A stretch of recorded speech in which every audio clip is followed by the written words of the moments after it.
అదే RTV app వార్తల్ని క్షణాల్లో చదివే అవకాశం ఉంటుంది. ఒక న్యూస్ పేపర్, ఒక టెలివిజన్ ఛానల్ మీ చేతుల్లో ఎప్పుడూ ఉంటాయి.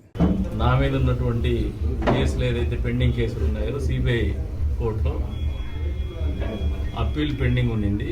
అప్పీలు ఏదైతే కింది కోర్టు కన్విక్షన్ ఇచ్చున్నాయో ఒక 2 కేసులు వాటిని స్టే చేస్తున్నారు. రాజకీయంగా నా మీద పోటీ చేసినటువంటి ప్రత్యర్థి పిఏ అయినటువంటి వ్యక్తి సుప్రీంకోర్టు పోయినప్పుడు ఎస్ఎల్పి ఫైల్ చేసిన స్పెషల్ లీవ్ పిటిషన్ ఏదైతే స్టే ఉందో, నాకు అగైనెస్ట్ కన్విక్షన్ స్టే ఉందో అది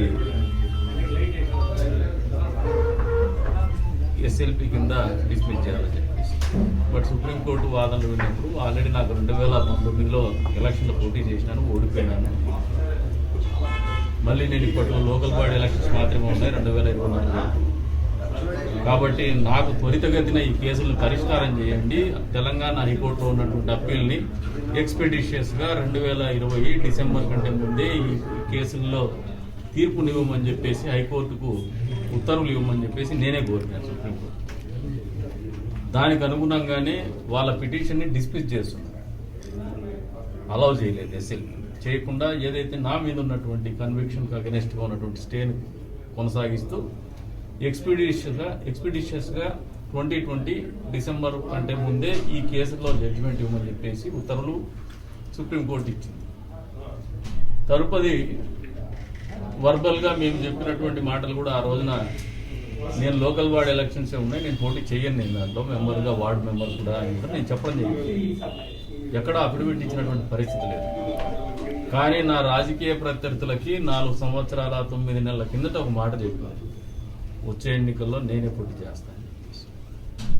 వార్డు మెంబర్ కూడా పనికిరావు, పూజకు పనికిరాని పువ్వు అని చెప్పేసి మాట్లాడినప్పుడు సమాధానం ఇవ్వడం జరిగింది. ఆ రోజు ఇప్పటికి కూడా చెప్తున్నా, నేను ఈ ఉత్తర్వులు లేకపోయినా నేను పోటీ చేయడానికి అర్హుని నేను, ఎందుకంటే నేను ఎక్కడ అఫిడవిట్ ఇవ్వాల. కానీ నాకు కూడా ఒక మనిషిగా, ఒక వ్యక్తిగా, సమాజంలో ఒక నాయకుడిగా ఉన్నటువంటి నాకు కొన్ని విలువలతో బతకాలనే ఆలోచనతోనే ఆయన విసిరినటువంటి సవాల్ని, నువ్వు కడిగిన ముత్యం మాదిరి కదా, ఆ రోజు నిన్ను మాట్లాడతాము, నిన్ను గౌరవిస్తామని చెప్పి మాట్లాడినటువంటి మాటలు కట్టుబడుతూనే ఎక్స్పెడిషియస్గా అంటే త్వరితగతిన నా కేసులను పరిష్కారం చేసి దీంట్లో జడ్జిమెంట్లు ఇవ్వండి, తీర్పులు ఇవ్వమని చెప్పేసి నేనే అప్పీల్ వేసాను.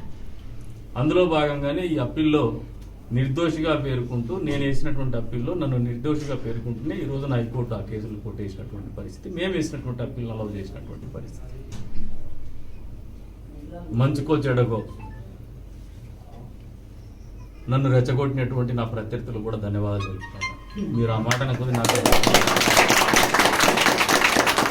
నోట్లో ఏదైతే ఒక మాట వచ్చిందో, కడిగిన ముత్యం మాదిరికి వచ్చేసి ఎన్నికల్లో పోటీ చేయమని నా సంకల్పాన్ని మీరే నిర్దేశించినారు. ఆ సంకల్పం మేరకు నేనే వెంటబడి కోర్టులో నా కేసుల్ని త్వరితగతిన పూర్తి చేయమని చెప్పేసి కూడా వెంటబడి తీర్పును కూడా తెచ్చుకున్నటువంటి పరిస్థితి. ఇదే చిత్తశుద్ధి జగన్మోహన్ రెడ్డి గారికి ఉంటే బాగుంటుందని చెప్పేసి కూడా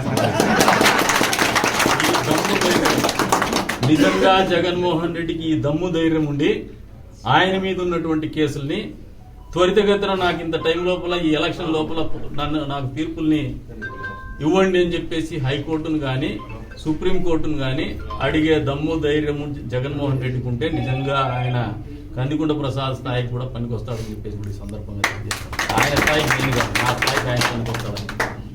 అంటే ఈ మాటలు ఎందుకు చెప్తున్నానంటే పదే పదే నన్ను నేరస్తులు అని చెప్పి, దొంగ అన్నారు, ఇన్ని మాటలు అంటూ కూడా పడుతూ కూడా నా సంకల్పాన్ని ఎప్పుడు పోగొట్టుకోలే.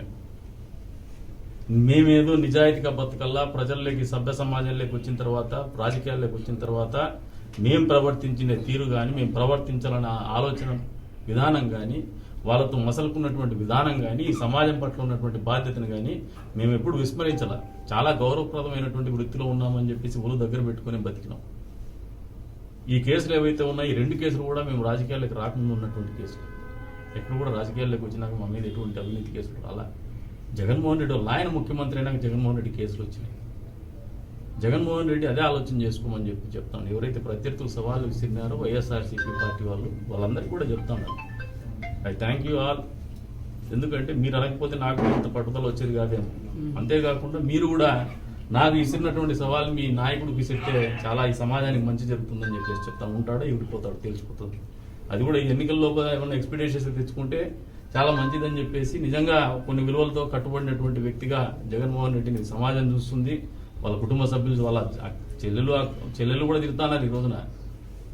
మర్డర్ కేసుల్లో కూడా వాళ్ళే ఉన్నారని చెప్పేసి వీటన్నిటికీ నిజంగా ఆయన ఎంక్వైరీ వేసుకొని గతంలో ఉన్నటువంటి కేసుల మీద కూడా ఒక ఎక్స్పెక్టేషన్స్ పిటిషన్ ఆయనే వేసుకొని సుప్రీంకోర్టులో నాకు తొందరగా జడ్జిమెంట్ ఇచ్చేయండి, 50 రోజుల్లో ఎలక్షన్స్ ఉన్నాయి, నెల లోపల నోటిఫికేషన్ వస్తుంది, ఈ నోటిఫికేషన్ లోపల నా మీద ఒక స్పెషల్ కోర్టు పెట్టేసి దాని మీద ట్రయల్ రన్ చేసి ట్రయల్ నిర్వహించి తీర్పునివ్వమని చెప్పేసి కొడితే నిజంగా అభినందిస్తాం వైఎస్ఆర్సీపీ పార్టీని అని చెప్పేసి కూడా సందర్భంగా తెలియజేసుకుంటాను. గడిచిన 4 సంవత్సరాల 9 నెలల కాలంలో పదే మమ్మల్ని మాట్లాడినప్పటికీ కూడా అనేక రకాలైనటువంటి ఛాలెంజెస్ ఇస్తున్నప్పటికీ కూడా మాతో పాటు మమ్మల్ని నమ్మి నడిచినటువంటి ప్రతి ఒక్కరికి కూడా మనస్ఫూర్తిగా ధన్యవాదాలు తెలుపుతాను. అంతేకాదు డిమారలైజ్ కాకుండా ఎప్పటికప్పుడు మాతో పాటు ఒక మోరల్ బూస్టప్ ఇస్తూ మాకు ఉపయోగపడినటువంటి అజ్ఞాత వ్యక్తులకు కూడా మనస్ఫూర్తిగా ధన్యవాదాలు తెలుపుతున్నాము.